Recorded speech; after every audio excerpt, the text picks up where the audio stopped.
Everyone, स्वागत है आप सबका आपके अपने चैनल sscupscpdf.com पे। गाइस, आज है आपका टेस्ट का डिस्कशन। जिस टेस्ट को हमने आपके लिए व्हाट्सएप प्लेटफॉर्म पर कंडक्ट कराया था, तो एक एक क्वेश्चन को बहुत डीपली से एनालाइज करेंगे और जानेंगे कि क्या थे उनके पीछे के कॉन्सेप्ट्स, प्लस देखेंगे किस तरीके से आप एलिमिनेशन मेथड का यूज करके इन क्वेश्चंस को और इजीली सॉल्व कर सकते थे। और हमारे जो टेस्ट पेपर होते हैं बच्चों, वो बहुत खास है क्योंकि बहुत सारे रेफरेंस, चाहे आपके पीआरटी के प्रीवियस ईयर के एग्जाम हो, आपकी कोई भी टेट के एग्जाम हो, बहुत सारी मार्केट में जो बेस्ट बुक्स अवेलेबल हैं आपकी प्रैक्टिस के लिए, हर एक चीज से रेफर करके फिर आपके लिए टेस्ट पेपर प्रिपेयर किया जाता है ताकि आपको वैरायटी ऑफ क्वेश्चंस की प्रैक्टिस हो सके। तो चलिए फिर स्टार्ट करते हैं अपना आज का डिस्कशन। फर्स्ट क्वेश्चन है, according to Freud during what stage does the super ego emerge? Freud के अनुसार सुपर ईगो कौन सी एज के टाइम, कौन सी स्टेज के टाइम होती है? अब जो सुपर ईगो ईगो वाला कॉन्सेप्ट था, ये भी फ्रूइड ने ही दिया था। प्लस ये जो आपको जेनिटल ओरल फैलिक एनल दिख रहा है, ये भी एक थ्योरी है जो कि इनके द्वारा दी गई थी। और कौन सी थ्योरी थी ये थी आपकी psycho analysis theory.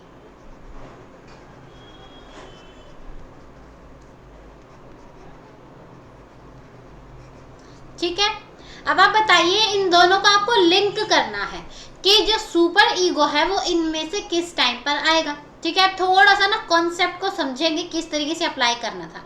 Super ego का क्या मतलब होता है कि जहां पर कोई बच्चा ये चीज समझ जाए कि उसके लिए क्या चीज सही है और क्या चीज गलत है, बेसिकली कि मतलब मॉरली के हिसाब से मुझे ये चीज नहीं करनी है और ये रूल्स के अगेंस्ट होता है, ये सब चीजें बच्चे को समझ आ जाए। ठीक है, और अगर मैं बात करूं कि औसत रूप से, एवरेज रूप से एक बच्चे को ये सब बातें 3 से 6 की उम्र, मतलब कि 3 से 6 की उम्र के भी समझ आ जाती है, क्योंकि उस टाइम वो स्कूल जाने लगते हैं।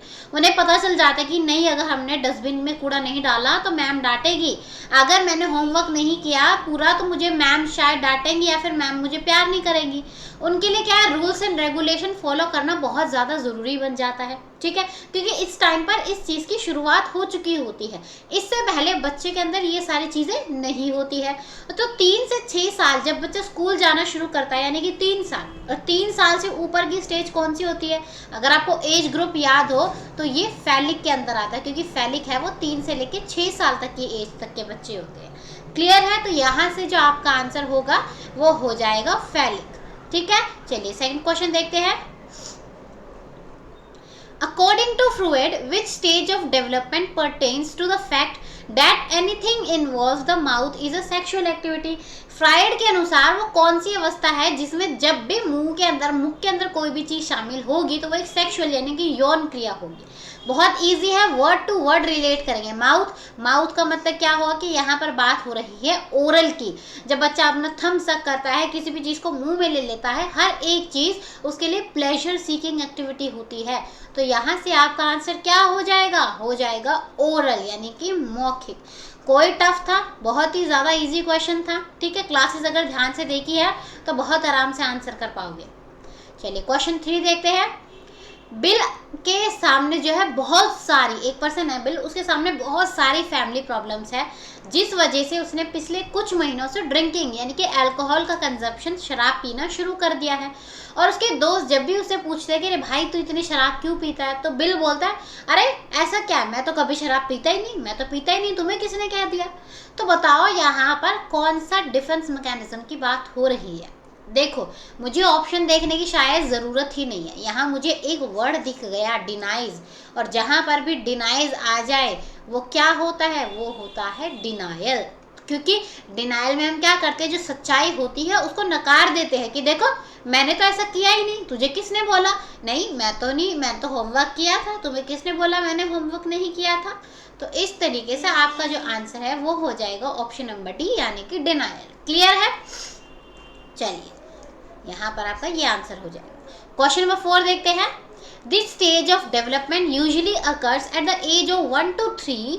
The ego start to develop and the ID is somewhat controlled.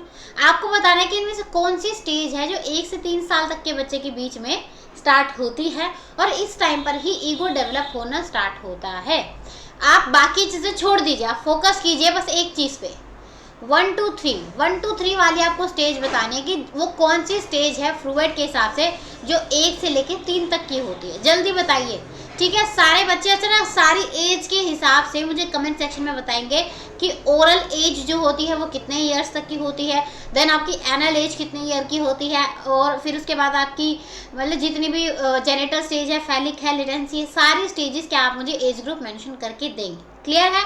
बात करें हम यहाँ पे 1 से 3 तक की, तो मैं सिर्फ आपको 1 से 3 तक की बता देती हूँ कि जो आपकी 1 से 3 तक की होती है वो होती है आपकी सेकंड स्टेज। और सेकंड स्टेज कौन सी होती है आपकी, दैट इज एनल स्टेज, जहाँ पर बच्चा अपने जो वेस्ट होता है, जो यूरिन होता है, उसको कंट्रोल करना प्लस उसको रिलीज करना, इन सब से वो बहुत ज़्यादा प्लेजर, बहुत ज़्यादा खुशी महसूस करता है। तो यही टाइम है एनल स्टेज जो 1 से लेकर 3 तक के बीच का होता है। अगर आप चाहें तो बाकी सारा क्वेश्चन को निगलेक्ट करें, हमें अपना पॉइंट पता चल गया कि हमें 1 से लेकर 3 तक की बात करनी है यहाँ पे, तो उस हिसाब से आपका ये आंसर यहाँ पर हो जाएगा एनल। क्लियर है। चलिए फटाफट से अगला क्वेश्चन देखते हैं। Question number 5, which of the following statement is false in describing a person with a high achievement motive। आपको बताना है, 4 स्टेटमेंट आपके सामने दिए है और आपको बताना है जिस पर्सन में बहुत ज़्यादा अचीव, कुछ उपलब्धि, कुछ हासिल करने का जिसके अंदर मोटिवेशन होगा, उसके अंदर इनमें से क्या चीज़ नहीं मिलेगी, क्योंकि आपको बताना है जो कि फॉल्स है इसके हिसाब से। क्लियर है। चलिए फिर ऑप्शन देखते हैं। पहला ऑप्शन है they consistently get better grades from easy chosen courses, कि जिन लोगों को कुछ करने का जज्बा होता है मन में, यानी कि अचीवमेंट मोटिव होता है, वो हमेशा इजी चीज़ें चुनते हैं ताकि उनको अच्छे मार्क्स मिल सके। अब आप बताइए, जिसको कुछ करने का जज्बा है, क्या वो कभी भी इजी चीज़ें चुनेगा अपनी लाइफ में? नहीं चुनेगा। उसके सामने चाहे मुश्किल चीज़ हो, आसान चीज़ हो, वो हर एक चीज़ से बराबर से मुकाबला करता है। तो हमें मिल चुका है हमारे पहले ही क्वेश्चन का मतलब पहले ही ऑप्शन में आंसर, क्योंकि इसके हिसाब से ये पॉइंट बिल्कुल गलत है। चलिए एक बार बाकी पॉइंट्स भी देख लेते हैं। बी है कि इनके अंदर कुछ नया बिजनेस स्टार्ट करने का होता है। ये होता है क्योंकि जो उपलब्धि कुछ हासिल अचीव करना चाहते हैं लाइफ में, तो वो हमेशा कोई ना कोई नया काम करना चाहेंगे।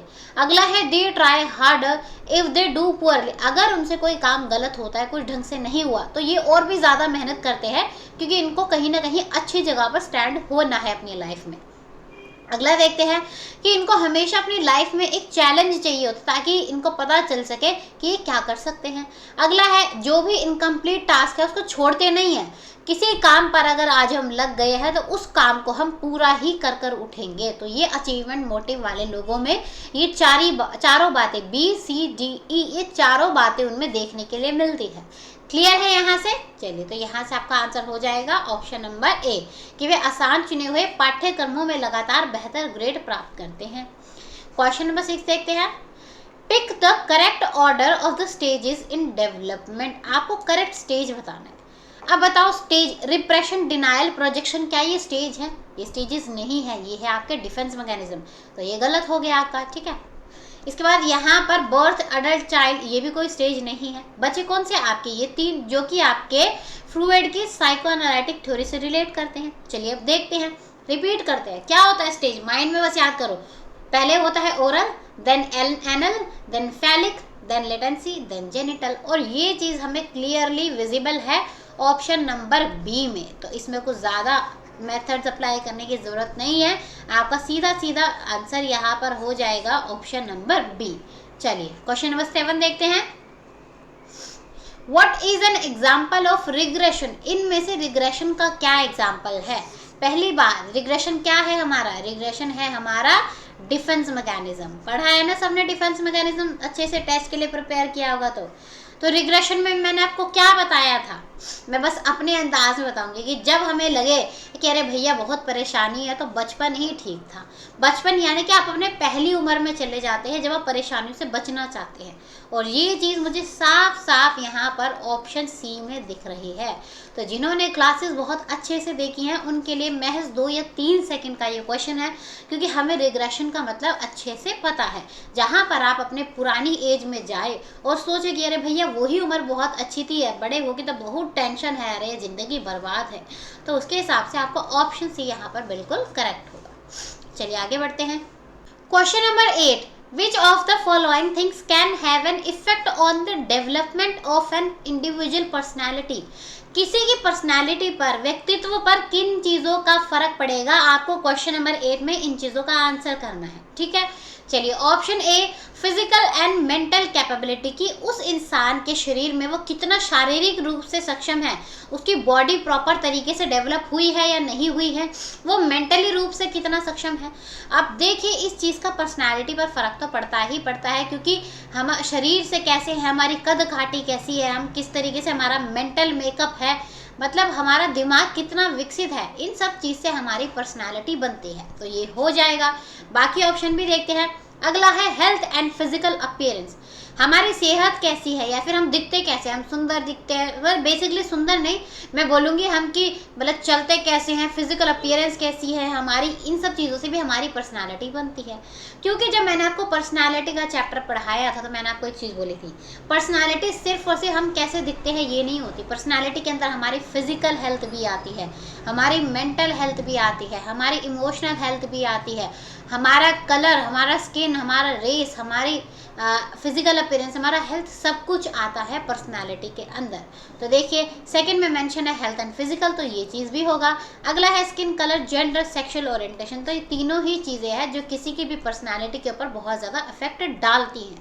तो इसके हिसाब से आपका आंसर हो जाएगा यहाँ पर उपरोक्त सभी, यानी कि all of the above. Easy था क्वेश्चन, कोई मुश्किल नहीं था। चलिए क्वेश्चन नंबर 9 देखते हैं।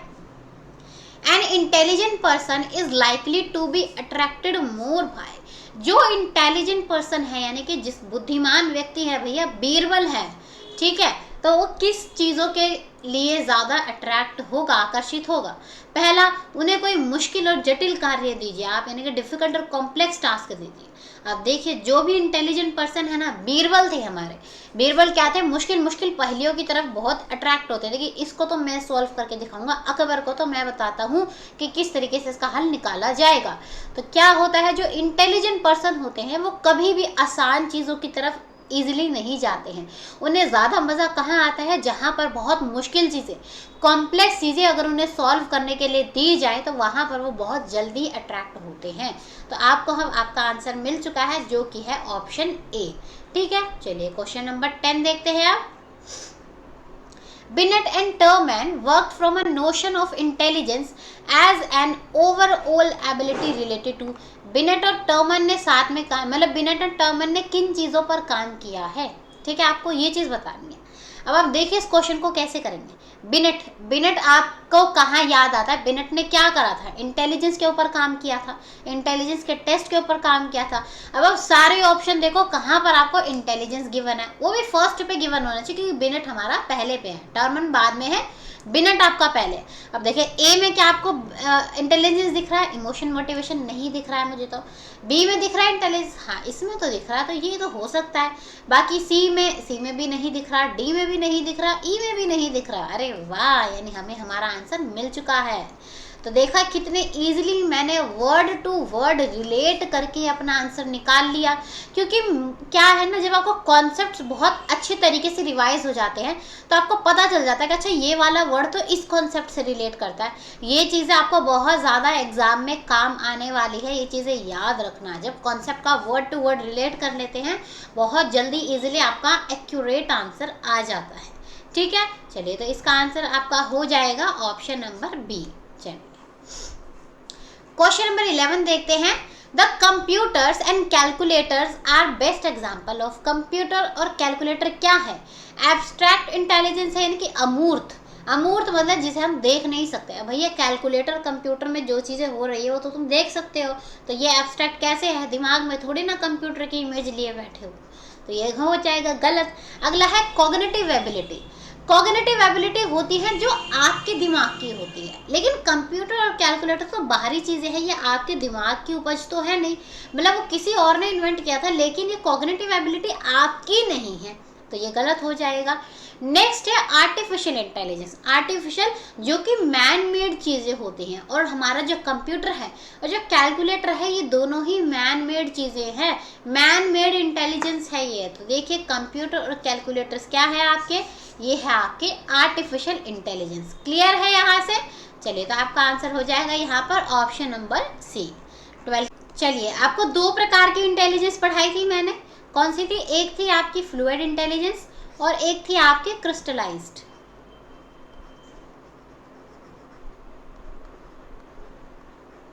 ठीक है, फ्लूइड में हमने क्या पढ़ा था, जहां पर आप कुछ नई चीज़ों के बारे में सॉल्यूशन निकालते हैं। मैं बेसिकली बस आपको थोड़े सा ब्रीफ में बता रही हूँ, जैसे कि आप कोई पजल सॉल्व कर रहे हैं, तो यहाँ पर क्या हुआ, आपने किसी नई चीज़ का सॉल्यूशन निकाला, ये आता था आपका फ्लूइड। दूसरा होता था क्रिस्टलाइज्ड, जहाँ पर आप अपनी पास्ट एक्सपीरियंस का यूज़ करके किसी भी चीज़ को सॉल्व करते हैं, किसी चीज़ का सॉल्यूशन निकालते हैं। यहाँ पर पास्ट एक्सपीरियंस का रोल होता है, यहाँ पर आप नई तरीके से नई चीज़ों का आविष्कार करते हैं। क्लियर है। अब बात करें यहाँ पे फ्लूइड इंटेलिजेंस की। फ्लूइड इंटेलिजेंस किससे इंडिपेंडेंट है? इंडिपेंडेंट का मतलब क्या चीज़ के किस चीज़ का फर्क फ्लूइड इंटेलिजेंस पर नहीं पड़ता है। पहला है पर्सनालिटी एंड क्रिएटिविटी। अब आप देखिए फ्लूइड इंटेलिजेंस में क्या होता है, पर्सन कुछ क्रिएटिव करता है, कुछ नया करता है, तो इस चीज़ का फर्क तो पड़ेगा ही पड़ेगा। हमें क्या बताना है, जिससे इंडिपेंडेंट है, इंडिपेंडेंट है यानी जिसका फर्क नहीं पड़ता है, तो ये आंसर नहीं होगा हमारा। अगला है सोशलाइजेशन एंड एजुकेशन। अब देखिए बच्चा अकेला बैठा है या फिर ग्रुप में बैठा है, इससे कोई फर्क नहीं पड़ता कि उसके अंदर कितना पोटेंशियल होगा या नहीं होगा। सोशलाइजेशन उसके इमोशनल डेवलपमेंट से तो रिलेट करता है, लेकिन उसके अंदर कितना पोटेंशियल है किसी भी नई चीज़ को करने का, इसका सोशलाइजेशन से कोई लेना देना नहीं है। तो इसलिए हमारा आंसर यहाँ पर जो हम ढूंढ रहे हैं वो हो जाएगा सोशलाइजेशन एंड एजुकेशन। क्लियर है। एक बार बाकी भी देख लेते हैं कि बाकी क्या है।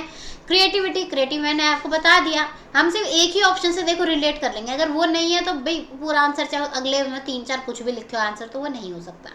उसका इमोशन कैसा है, मोटिवेशन कैसा है। अगर किसी पर्सन को आप मोटिवेट नहीं करेंगे तो वो कुछ भी नया करने के लिए कभी भी प्रेरित होगा ही नहीं। ठीक है, इसमें भी मोटिवेशन गिवन है, तो यानी कि आपका अकेला ऑप्शन नंबर बी ऐसा है जो कि फ्लूइड इंटेलिजेंस से इंडिपेंडेंट होता है।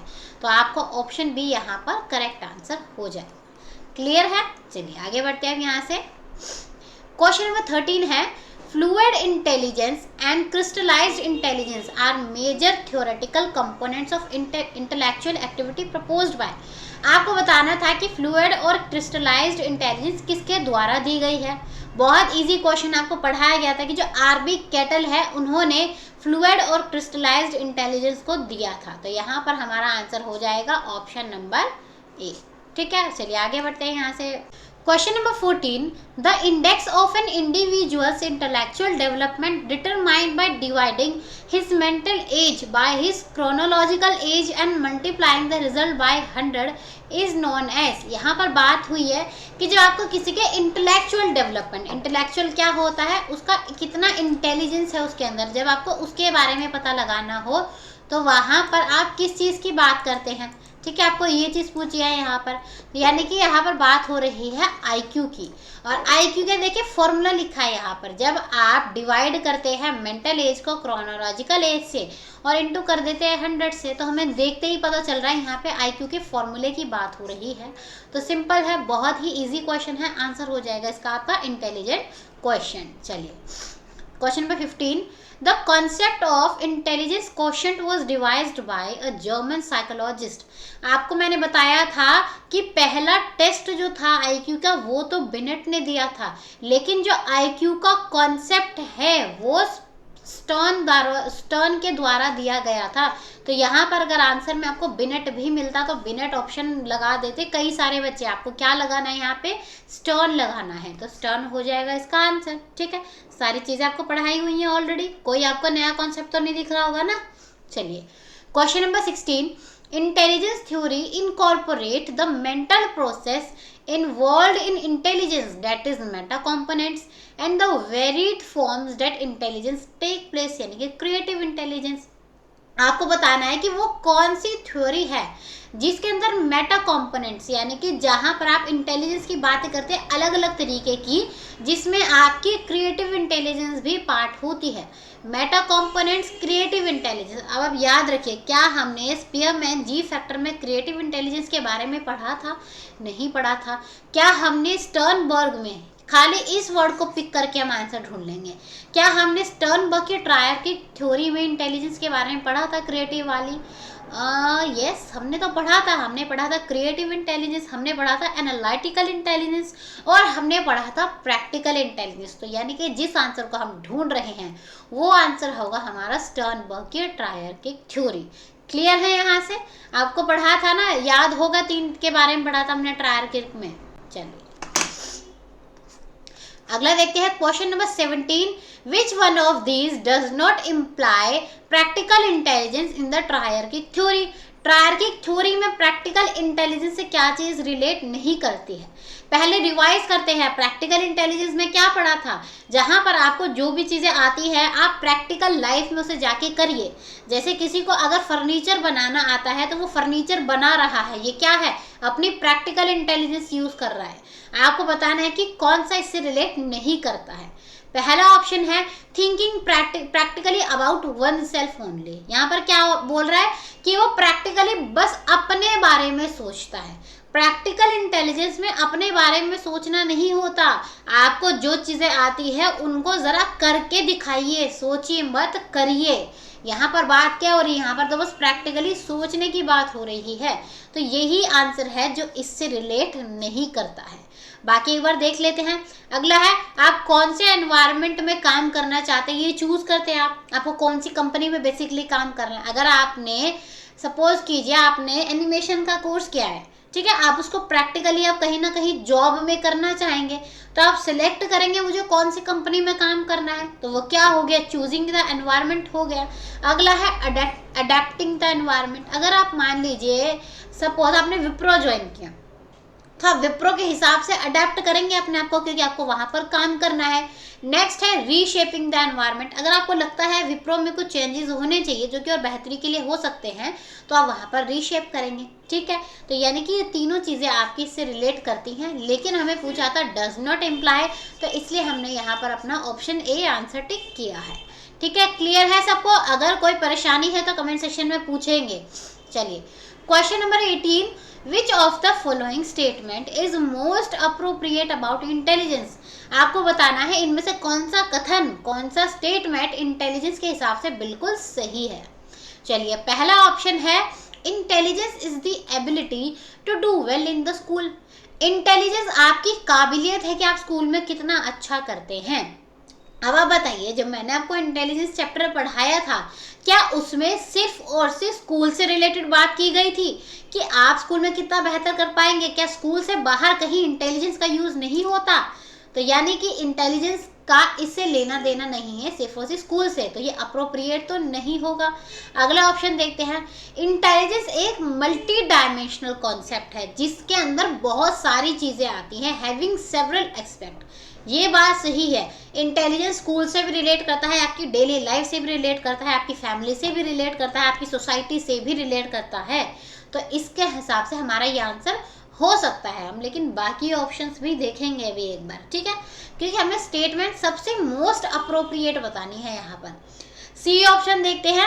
Intelligence can be really determined only by administrating standardized IQ test. Intelligence को आप सिर्फ और सिर्फ आईक्यू से माप सकते हैं।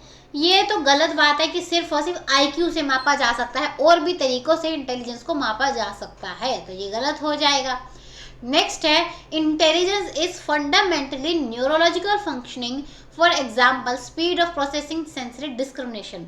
इंटेलिजेंस बेसिक आपका दिमाग में क्या चीज़ें चल रही है, न्यूरोलॉजिकल, दिमाग के अंदर क्या चीज़ें चल रही है, सिर्फ वो ही इंटेलिजेंस होता है। हमारा सिर्फ सिर्फ दिमाग किस रूप से चलता है वो इंटेलिजेंस नहीं होता, इंटेलिजेंस उससे भी बहुत ज़्यादा है। जैसे कि हमने ऑप्शन बी में अपनी यही बात की है कि जो इंटेलिजेंस होता है वो मल्टी डायमेंशनल कॉन्सेप्ट है। तो आपका जो आंसर होगा वो हो जाएगा ऑप्शन नंबर बी। क्लियर है सबको? चलिए नेक्स्ट बढ़ते हैं आगे। Question number 19। Harvard Gardner's theory of multiple intelligence suggest that. आपको मल्टीपल इंटेलिजेंस की थ्योरी पढ़ाई गई थी जिसमें हमने बहुत सारे इंटेलिजेंस पढ़ी थी, जैसे कि स्पेशल, नेचुरलिस्टिक, एग्जिस्टेंशियल हमने पढ़ी थी, बॉडीली हमने पढ़ी थी, काइनेस्टिक हमने पढ़ी थी, म्यूजिकल, लॉजिकल, वर्बल, कितनी सारी हमने इंटेलिजेंस के बारे में पढ़ा था। तो आपको यही बताना है कि उससे कौन सा स्टेटमेंट रिलेट करेगा। पहला है कि जो टीचर है वो मल्टीपल इंटेलिजेंस के कॉन्सेप्ट को यूज कर सकती है एक सब्जेक्ट को अलग अलग तरीके से पढ़ाने के लिए। अब कैसे करेगी देखिए जरा। सपोज आपके बच्चों में कुछ बच्चे ऐसे हैं जिनके पास में म्यूजिकल इंटेलिजेंस बहुत अच्छी है, तो आप पोएट्री को उनके थ्रू बहुत अच्छे रिदम से पढ़ा सकते हैं ताकि उन्हें अच्छे से क्लियर हो। आपके क्लास में कुछ ऐसे बच्चे हैं जो रेसिंग में बहुत अच्छे हैं, तो आप क्या करेंगे, उन्हें स्पोर्ट्स को बहुत अलग अलग तरीकों से सिखा सकते हैं। तो बेसिकली आप क्या होगा, अलग अलग इंटेलिजेंस का इस्तेमाल करेंगे अपने कॉन्सेप्ट्स को पढ़ाने के लिए, ताकि बच्चों को जहाँ पर इंटरेस्ट है, जिस बच्चे की जैसी नीड है, उसको उस हिसाब से चीज़ें सिखाई जाएंगी। देखिए ये हमारा हो सकता है क्योंकि जो हमारा एनसीएफ है वो भी यही बात कहता है कि आपको बच्चों को उनकी नीड के अकॉर्डिंग पढ़ाना है। और मल्टीपल इंटेलिजेंस में यही होता है कि हर बच्चे की अलग अलग इंटेलिजेंस, तब उसका इस्तेमाल करके नए नए कॉन्सेप्ट लाइए कि आप किस तरीके से बच्चे को पढ़ा सकते हैं। क्लियर है। हम आगे ऑप्शन भी देखते हैं। बाकी ability is destiny and does not change over a period of time. जो आपकी काबिलियत है वही आपकी किस्मत है और ये समय के साथ नहीं बदलती। अरे भैया ये कहाँ घुस गए, ये तो गलत हो गया। ऑप्शन नंबर सी कि हर एक चाइल्ड को आप 8 तरीकों से बताइए ताकि सारी इंटेलिजेंस डेवलप हो जाए। एक बच्चा है उसे 2+2 सिखाना है, बॉडली से भी सिखाओ, सिंगिंग से भी सिखाओ, नेचुरल से भी सिखाओ, भूत प्रेत से भी सिखाओ, हर एक तरीके से सिखाओ ताकि सारी इंटेलिजेंस डेवलप हो जाए। ये ज़्यादा टफ नहीं हो जाएगा, मतलब कुछ लॉजिक नहीं दिखा इस बात में हमें। चलिए तो ये गलत हो गया। अगला है इंटेलिजेंस सिर्फ और सिर्फ आईक्यू के द्वारा मापा जा सकता है। ये चीज़ हम पहले ही पढ़ चुके हैं कि ये ऑप्शन गलत है, पिछले क्वेश्चन में पढ़ा था हमने। तो यानी कि हमारा बचा क्या, ऑप्शन नंबर ए, यही होगा हमारा आंसर। ठीक है, क्लियर है सबको, कोई परेशानी तो नहीं है ना किसी को, अगर है तो बताएंगे। Question number 20, which type of intelligence used counselor. Counselor किस प्रकार की इंटेलिजेंस का इस्तेमाल करते हैं। अब आप सब ने काउंसलर को देखा होगा, कहीं ना कहीं स्कूल में काउंसलिंग होती है, कॉलेजेस में काउंसलिंग होती है, स्पेशल काउंसलर भी होते हैं जो क्या करते हैं, किसी को गाइड करने का काम करते हैं। और जहाँ पर हमें गाइड करना है हम किसे करेंगे, किसी और को गाइड करेंगे। और जहाँ पे मैंने आपको बताया था दूसरे पर्सन से रिलेट करके आपको किसी इंटेलिजेंस को यूज़ करना है, तो वो हमेशा आपकी इंटरपर्सनल होती है, क्योंकि यहाँ पर आप दूसरे पर्सन को समझते हैं, उनके अनुसार आप बातें करते हैं जो उनको समझाई जा सके। तो यहाँ पर आपका ऑप्शन भी बिल्कुल करेक्ट होगा। ठीक है, इजी क्वेश्चन था बहुत। चलिए नेक्स्ट देखते हैं। विच type of intelligence used by farmer. Farmer कौन सी इंटेलिजेंस का यूज करेगा। फार्मर क्या करते हैं, खेती करते हैं, एनवायरनमेंट में रहते हैं, नेचर से रहते हैं, मतलब कि पास में। सिंपल दिख रहा है हमें यहाँ पे ऑप्शन ए, ये कौन से इंटेलिजेंस का यूज करेंगे, नेचुरलिस्टिक का। बहुत ही इजी क्वेश्चन। चलिए question number 22, N intelligence factor referring to a basic intellectual capacity underlying all manifestations of the intelligence is called। आपको बताना है वो कौन सा इंटेलिजेंस का फैक्टर है जिसमें आपकी बेसिक इंटेलेक्चुअल कैपेसिटी होती है, आपकी बेसिक इंटेलिजेंस होती है। अब आप देखो, आप यहाँ पे देखो GSK, के जैसा कोई फैक्टर तो होता ही नहीं है, बचे क्या G और S। और आपको क्या बताया था, G होता है जनरल जो कि हर एक जगह इस्तेमाल होती है, और S होता है स्पेसिफिक जो कि अलग अलग टास्क के हिसाब से अलग अलग होती है। और यहाँ पर आपको क्या पूछा है, बेसिक। बेसिक कौन सी चीज़ें होती है जिन्हें आप हर जगह यूज़ कर सकते हैं, और हर जगह कौन सी यूज़ होती है, जनरल वाली होती है। देखा कितना इजी क्वेश्चन था और किस तरीके से हमने कॉन्सेप्ट को इससे रिलेट किया। तो आपका आंसर यहाँ पर क्या हो जाएगा, G फैक्टर। क्लियर है सबको।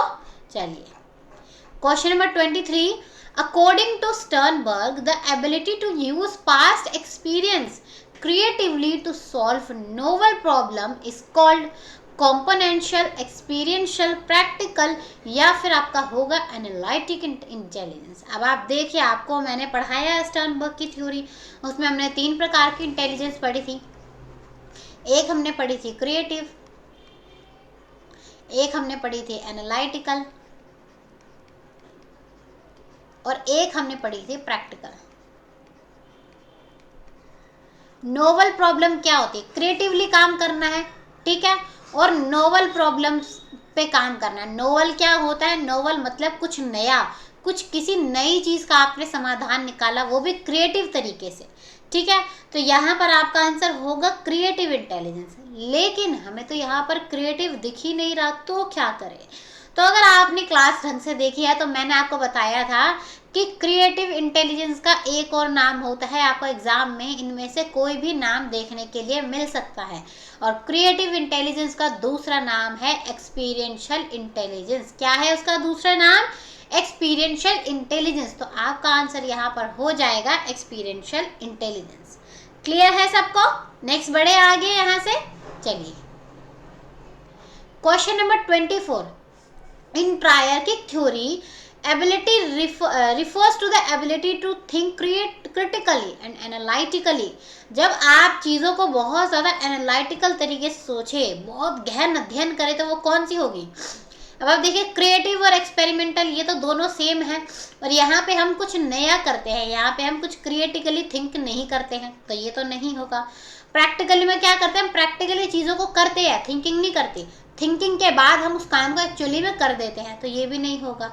बचा क्या? कॉम्पोनेंशियल। कॉम्पोनेंशियल ही हमारा आंसर होगा। इसके दो नाम थे, एक हम कहते हैं कॉम्पोनेंशियल और एक को हम कहते हैं एनालिटिकल इंटेलिजेंस। अगर आपको एनालिटिक दिख जाए या फिर आपको कॉम्पोनेंशियल दिख जाए, दोनों का सेम ही मतलब है। यहाँ पर हम किसी भी चीज़ के बारे में गहन अध्ययन करते हैं और उसके बाद हम उस चीज़ को रूप देते हैं। तो आपका आंसर यहाँ पर क्या होगा? ये हो जाएगा घटक बुद्धि, यानी कि कॉम्पोनेंशियल इंटेलिजेंस। इसलिए मैंने आपको बोले थे कि आपको दोनों नेम याद कर रखने हैं, आपको एग्जाम में कोई सा भी नाम दे सकते हैं। क्लियर है? 24 क्वेश्चन। चलिए 25 question. Intelligence is transmitted in future generation. जब इंटेलिजेंस को आपको फ्यूचर जनरेशन में आपको ट्रांसफर करना हो, the function of dash is to create conducive situation for the development for this innate ability. अब आप देखिए, जिन्होंने मेरी सारी क्लासेस देखी हैं उनको पता होगा मैं कंड्यूसिव किसके साथ इस्तेमाल करती हूँ। हमेशा मैं क्या बोलती हूँ? अप्रोक्स हर दूसरी तीसरी क्लास में वर्ड इस्तेमाल करती हूँ, conducive environment, conducive environment, conducive environment. और जहाँ पर मुझे वर्ड दिख गया है कंड्यूसिव, और कंड्यूसिव के साथ क्या आता है? एनवायरनमेंट आता है। आपको बच्चों को एक ऐसा वातावरण देना है जो कि कंड्यूसिव हो, जो कि उसके अनुकूल हो, उसके हिसाब से, उसके नीड के अकॉर्डिंग उसमें चीज़ हो सके। तो वो ही है यहाँ पर हमारा आंसर। तो देखिए, आपने एक ही बात को जब 25 बार 30 बार सुना मेरी, तो आपके दिमाग में फिट हो गई। कंड्यूसिव से सीधा दिमाग गया एनवायरनमेंट, और वर्ड टू वर्ड रिलेट करके हमारा आंसर यहाँ पर आ गया। 1 नंबर तो पक्का। ठीक है, क्लियर है आपको? Question number 26। The difference between a personality inventory and intelligence test.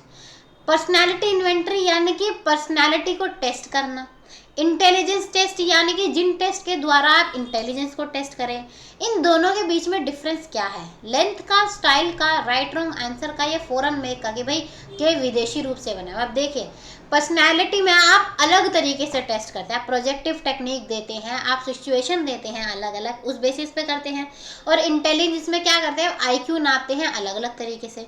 तो दोनों का क्या है? दोनों का तरीका अलग है। भैया तेरा खाना बनाने का तरीका अलग है, मेरा खाना बनाने का तरीका अलग है, यानी कि तेरी रेसिपी बनाने का स्टाइल अलग है, मेरी रेसिपी बनाने का स्टाइल अलग है। और जहाँ पर भी तरीकों की बात होती है तो वहाँ पर आपका आंसर होता है स्टाइल। तो आपका आंसर क्या हो जाएगा यहाँ पर? Option number B. ठीक है, चलिए question number 27। A student shows excessive concern for cleanliness in the family. This can be best explained as an example of. जब कोई बच्चा अपने परिवार में बहुत ज़्यादा दिखा, अरे गंदा हो गया, अरे देखो गंदा हो गया, गंदा हो गया, गंदा हो गया, तो मतलब बहुत ज़्यादा ही कंसर्न दिखा रहा है, तो वो क्या होगा? रिग्रेशन, रिप्रेशन, सब्लिमेशन, या फिर रिएक्शन फॉर्मेशन। अब देखिए, सब्लिमेशन जैसा हमने कुछ नहीं पढ़ा तो ये तो पहले ही कट हो गया। बचा क्या? रिग्रेशन। रिग्रेशन में क्या होता है? हम अपने पुराने जीवन में चले जाते हैं कि भैया बचपन अच्छा था। तो क्या यहाँ पर ऐसी कोई बात हुई है? नहीं हुई है। रिप्रेशन। रिप्रेशन में क्या होता है? आप अपने किसी भी थॉट है उसको ज़मीन के नीचे दबा देते हैं। ज़मीन के नीचे दबा देना मतलब कि जिस चीज़ से आपको दुख हो आप उस चीज़ को याद ही नहीं करते। जैसे कि अगर किसी के फैमिली मेम्बर में किसी की डेथ हो जाती है तो उनके बारे में याद ही नहीं करते हैं, चाहे वो किसी भी तरीके से, उनको याद ही नहीं आते आगे जाके, ताकि उनको दुख ना हो। ये हो जाएगा रिप्रेशन। अब यहाँ पर ऐसी भी कोई बात नहीं हुई है, तो हमें पता चल गया कि भैया एक ही ऑप्शन हमारा बचा है जो कि है रिएक्शन फॉर्मेशन। लेकिन समझेंगे क्यों, क्यों समझना बहुत ज़रूरी है, क्योंकि अगर यूं ही कर लिया तो ये तो रट्टा लग गया है ना। चलिए देखते हैं क्यों होगा ये।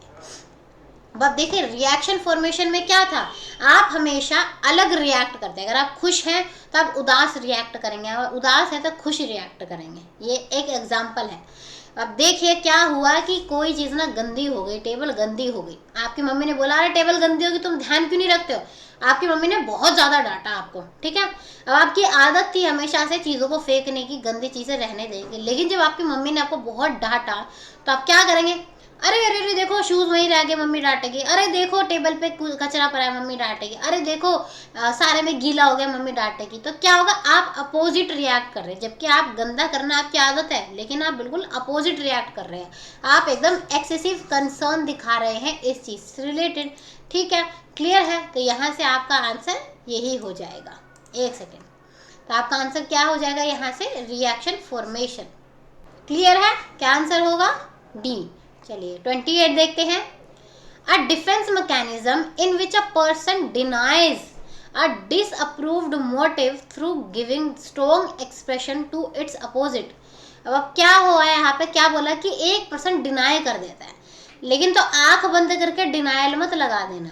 डिनायल की मतलब डिनायल ऑप्शन में था, आपने डिनायल लगा दिया। ध्यान से समझो, ठीक है। हमेशा आंख बंद करके नहीं होता, कई बार क्या होता है बाकी कुछ नहीं गिवन होता तो हम खाली डिनाइज देख के डिनाइल लगा देते। लेकिन यहाँ पर हमें और भी चीज़ें गिवन है।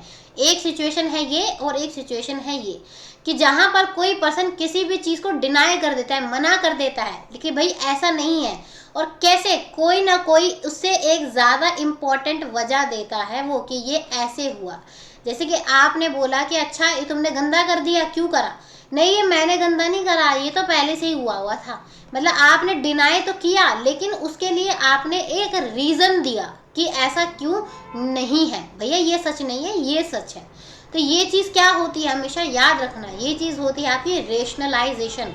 आपको पढ़ाया गया था, एक एग्जाम्पल दिया था कि भैया तू तो बहुत मोटा है। अरे नहीं मैं मोटा नहीं हूँ, मैं ये बस इसलिए खा रहा हूँ क्योंकि ना ये बीच में से डोनट ना आधा कम होता है, तो मैं आधी चीज़ ही खाऊंगा, मेरा मोटापा कम होएगा। मतलब आप चीज़ों को डिसअप्रूव कर देते हैं और उसके बदले एक अच्छा रीज़न देते हैं कि भैया देखो ऐसा है। ये रियलिटी को आपने बिल्कुल नकार दिया और उसके लिए एक अच्छा आपने रीज़न दे दिया।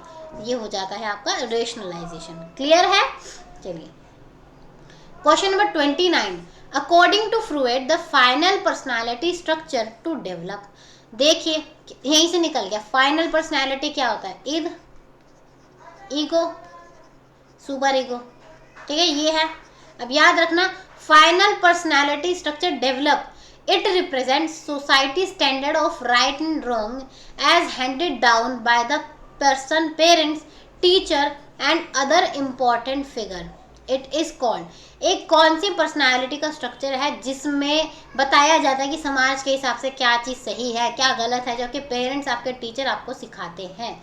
तो आप देखिए फाइनल पर्सनालिटी हमारी कौन सी होती है, फाइनल पर्सनालिटी हमारी होती है सुपर ईगो।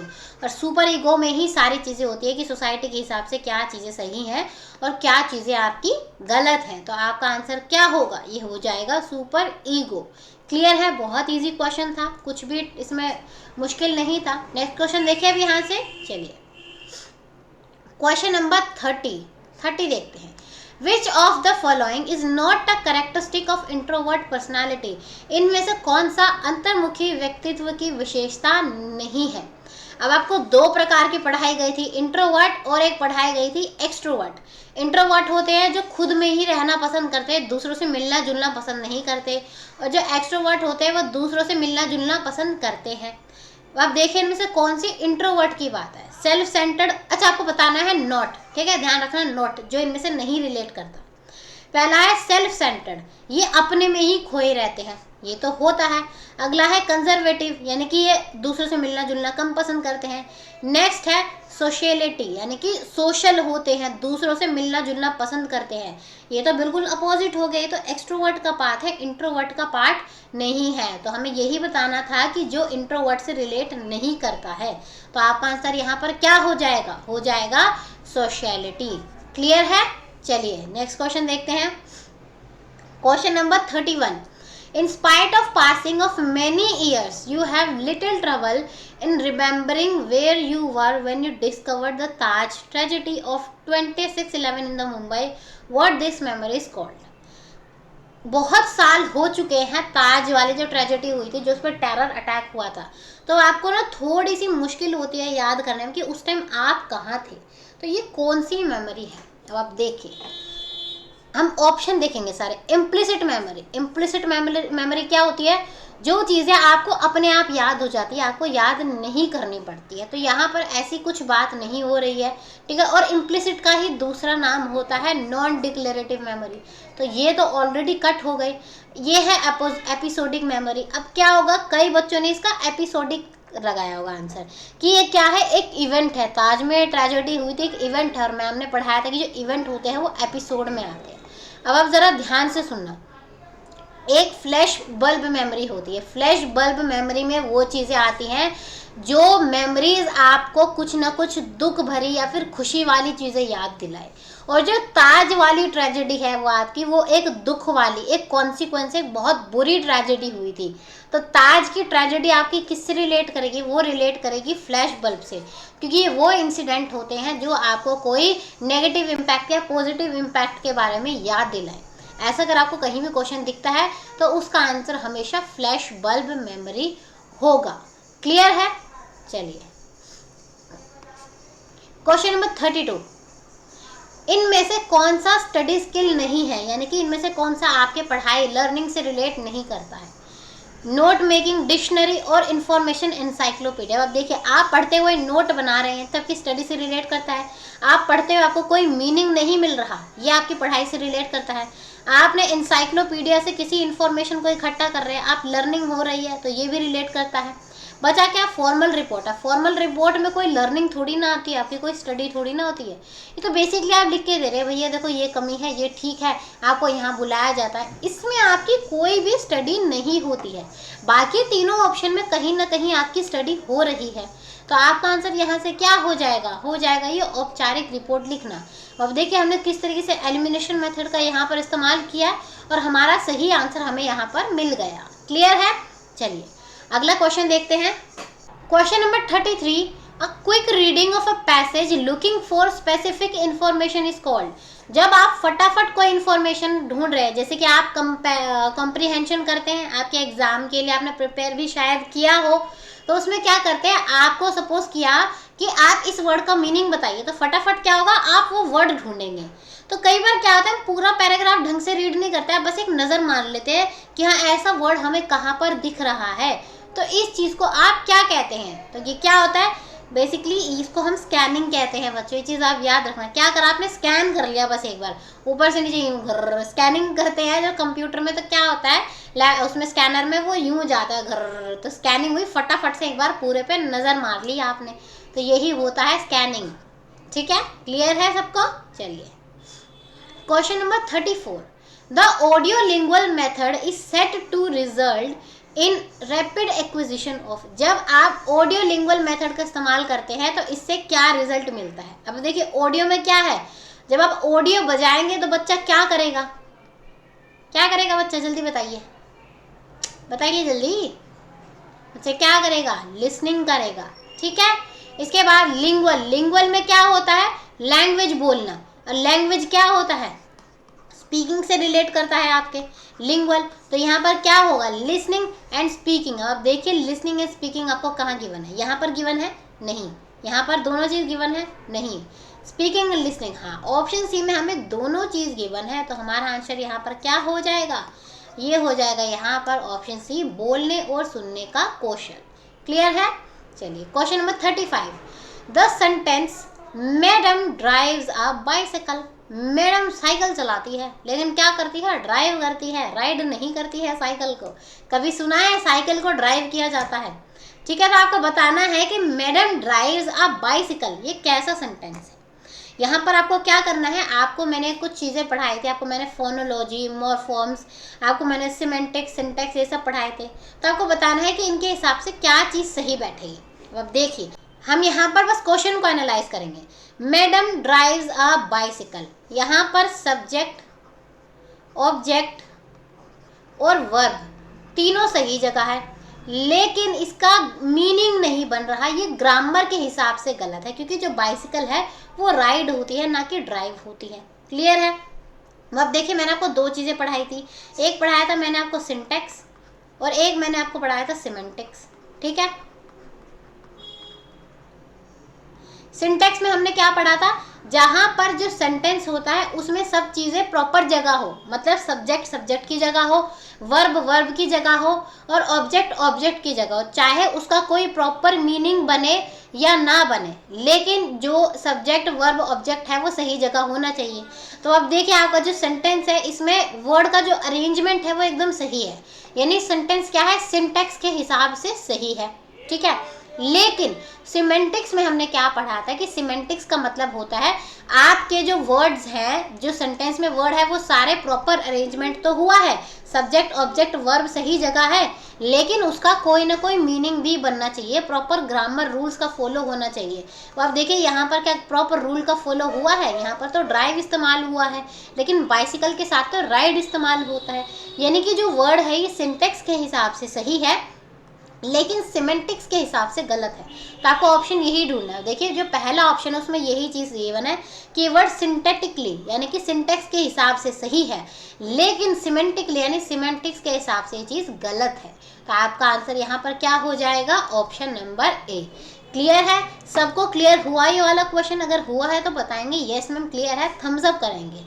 ठीक है, चलिए question number 36, phonological awareness refers to. Phonological awareness किससे रिलेट करती है? अब देखो, फोनोलॉजी, फोनोलॉजी किससे मैंने बताया था, साउंड से बताया था। सिंपल, देखो साउंड कहाँ लिखा है, साउंड सिर्फ और सिर्फ आपको ऑप्शन ए में गिवन है, ना तो आपको यहाँ साउंड गिवन है, ना तो आपको यहाँ पर साउंड गिवन है, और ना ही आपको जो ऑप्शन डी है यहाँ पर साउंड गिवन है। आपको सिर्फ और सिर्फ ऑप्शन ए में साउंड गिवन है, तो आपका क्या आंसर हो जाएगा यहाँ पर, ऑप्शन ए। क्लियर है? क्योंकि फोनोलॉजी में साउंड्स के ज्ञान की बात होती है। चलिए question number 37, the sentence blue jeans wears fall smile. अब आप बताइए ये सेंटेंस क्या है। अब देखिए, यहाँ पर भी सेम वही है, सब्जेक्ट ऑब्जेक्ट और जो आपका वर्ब है वो सब सही जगह है, लेकिन इसमें किसका कोई सेंटेंस का मतलब नहीं बन रहा। अब सही जगह पर है यानी सिंटेक्स के हिसाब से तो सही है, लेकिन सिमेंटिक्स के हिसाब से गलत है। तो क्या हुआ, has correct syntax but incorrect semantics. Clear है? पूरा कॉन्सेप्ट मैंने आपको ऊपर वाले क्वेश्चन में समझाया है, तो आई होप से मुझे दोबारा से पूरा यहाँ पर एक्सप्लेन करने की नीड नहीं होगी। चलिए question number 38, who proposed that the children have language acquisition device. बहुत ही इजी क्वेश्चन। आपको मैंने बताया था कि वो कौन से पर्सन हैं जिन्होंने बताया कि बच्चों के अंदर जन्म से ही एक लैंग्वेज का डिवाइस होता है, वो भाषा अपने आप सीख जाते हैं, उन्हें आप नहीं सिखाते। और इस चीज़ की बात कही थी बच्चों चॉम्स्की ने, तो आपको ऑप्शन बी यहाँ पर सही आंसर होगा। चलिए, बहुत ही इजी क्वेश्चन था। Question number 39, which of the following is correctly arrange.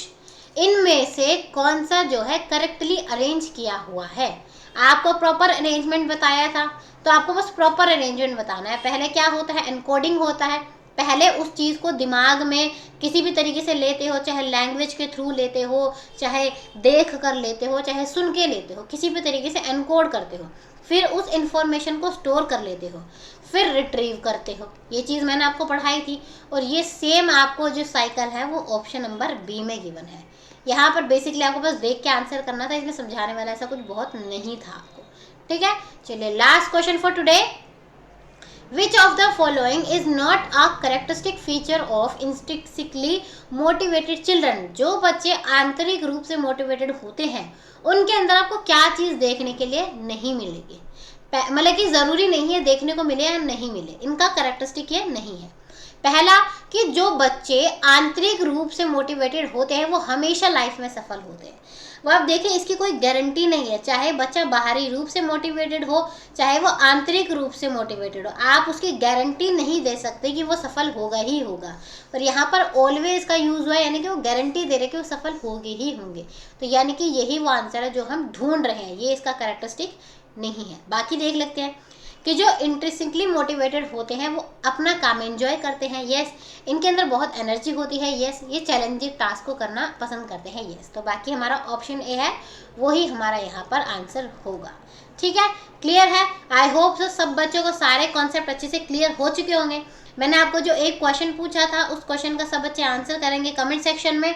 Plus आज ही एक हम नई एक्टिविटी करेंगे, जैसे ही आप पूरा क्वेश्चन पेपर देख लेंगे आपका रिजल्ट आने में, अगर जैसे कि जो भी है रिजल्ट आपका आ जाता है, आपको पता चल जाता है, लेकिन छोटी सी एक्टिविटी है जो हम करेंगे, आप सब अपना सेल्फ इवेल्युएशन करेंगे कि आपके कितने क्वेश्चन ठीक हैं और कितने गलत हैं। आप सब बच्चे कमेंट सेक्शन में मुझे बताएंगे कि मैम मेरे 40 में से जैसे 35 ठीक थे या 5 गलत थे और मैंने 2 अटेम्प्ट नहीं करे। तो मुझे हर एक बच्चे का डाटा आज अपने कमेंट सेक्शन में चाहिए। ये 2 आज आपके होमवर्क हैं और वीडियो देखने के बाद जभी के जभी कमेंट करना है। क्लियर है सबको? ये 2 चीज़ें सब कमेंट करेंगे। चलिए, अगर आपको आज का हमारा सेशन पसंद आया हो तो वीडियो को लाइक करना ना भूलें, प्लस कमेंट करके ज़रूर बताएं कि आपको क्या अच्छा लगा। और अगर आपके नोन में कोई है जो इसके रिलेटेड तैयारी कर रहा है, फिर किसी भी गवर्नमेंट एग्जाम की तैयारी कर रहा है, तो उनके साथ हमारा चैनल ज़रूर शेयर करें। ठीक है, तो चलिए फिर मिलते हैं अब अगली क्लास में। तब तक के लिए thank you and good bye.